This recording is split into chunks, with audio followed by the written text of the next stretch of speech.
పార్వతీపురం మన్యం జిల్లాలో గిరిజన చిన్నారుల వరుస మరణాలు తీవ్ర కలకలం రేపుతున్నాయి. ఆశ్రమ పాఠశాలలు, హాస్టల్లో చదువుతున్న విద్యార్థులు అనారోగ్యంతో ప్రాణాలు కోల్పోవడం ఆందోళన కలిగిస్తోంది. నెల రోజుల వ్యవధిలోనే 5 గిరిజన చిన్నారులు మృతి చెందడం ఏజెన్సీ ప్రాంతాల్లో వైద్య సదుపాయాల దుస్థితిని మరోసారి బయటపెట్టింది. పార్వతీపురం మన్యం జిల్లా ఏజెన్సీలో అనేక గ్రామాలు వైద్య సదుపాయాలకు ఇంకా దూరంగానే ఉన్నాయి. కొండ ప్రాంతాల నుంచి ప్రభుత్వ ఆసుపత్రులకు చేరుకోవాలంటే గంటల తరబడి ప్రయాణించాల్సిన పరిస్థితి ఉంది. సరైన రోడ్డు సౌకర్యం లేకపోవడం, అత్యవసర సమయాల్లో అంబులెన్సులు ఆలస్యంగా చేరుకోవడం వల్ల రోగుల పరిస్థితి మరింత విషమిస్తోంది. చాలామంది గిరిజనులు మొదట నాటు వైద్యాన్నే నమ్ముకుంటున్నారు. జ్వరం, తలనొప్పి, కడుపు నొప్పి, పాముకాటు వంటి సమస్యలకు స్థానికంగా తెలిసిన వైద్యుల వద్ద చికిత్స చేయించుకుంటున్నారు. చిన్నారులకు జ్వరం వచ్చినా నిర్లక్ష్యం చేస్తున్నారు. పరిస్థితి విషమించిన తర్వాతే ఆసుపత్రులకు తీసుకెళ్తున్నారు. చికిత్స చేయడానికి అప్పటికే ఆలస్యమవుతోందని వైద్యులు చెబుతున్నారు. వైరల్ ఫీవర్, మలేరియా, టైఫాయిడ్ వంటి అనారోగ్య సమస్యలు వేగంగా ప్రభావం చూపుతున్నాయి. సరైన పరీక్షలు, ప్రాథమిక చికిత్స సమయానికి అందకపోవడం వల్ల ప్రాణ నష్టం జరుగుతోంది. బిడ్డిక రాహుల్ అనే విద్యార్థి నీలకంఠపురం ఆశ్రమ పాఠశాలలో 4వ తరగతి చదువుతున్నాడు.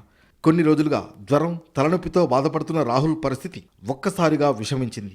అనంతరం ఆసుపత్రిలో చికిత్స పొందుతూ మృతి చెందాడు. చిన్నారి అనారోగ్యంపై హాస్టల్ సిబ్బంది ముందుగానే స్పందించి ఉంటే ప్రాణం దక్కేదని తల్లిదండ్రులు చెబుతున్నారు. గుమ్మలక్ష్మీపురం మండలం మూలిగూడకు చెందిన పత్తిక సుస్మిత స్థానిక కేజీబీవీలో 6వ తరగతి చదువుతోంది. కడుపు నొప్పితో బాధపడుతున్న ఆమెకు మొదట ఊళ్ళోనే చికిత్స అందించారు. పరిస్థితి విషమించడంతో పార్వతీపురం ఆసుపత్రికి తరలించారు. అక్కడి నుంచి మెరుగైన వైద్యం కోసం శ్రీకాకుళంలోని జెమ్స్ ఆసుపత్రికి తరలించినప్పటికీ ఫలితం లేకుండా పోయింది. చికిత్స పొందుతూ సుస్మిత చనిపోయింది. ఇక గుమ్మలక్ష్మీపురం మండలం పాముల గీసాలకు చెందిన నిమ్మక అసిరయ్య దొరజమ్ము పాఠశాలలో 9వ తరగతి చదువుతున్నాడు.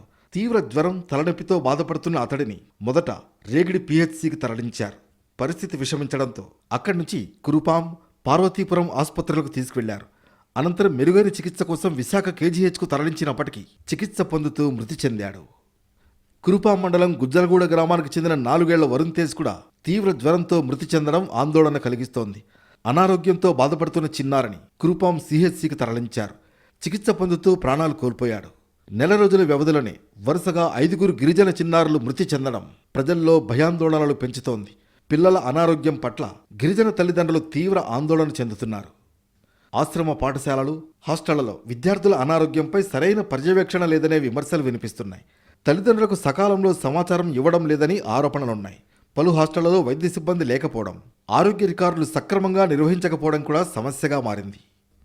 నెల రోజుల వ్యవధిలో వరుసగా చోటు చేసుకున్న గిరిజన చిన్నారుల మరణాలు ఏజెన్సీ ప్రాంతాల్లో వైద్య వ్యవస్థ పనితీరుపై తీవ్ర ప్రశ్నలు లేవనెత్తుతున్నాయి. అమాయకులు ప్రాణాలు కోల్పోకుండా ప్రభుత్వం తక్షణ చర్యలు తీసుకోవాలని జిల్లా ప్రజలు డిమాండ్ చేస్తున్నారు.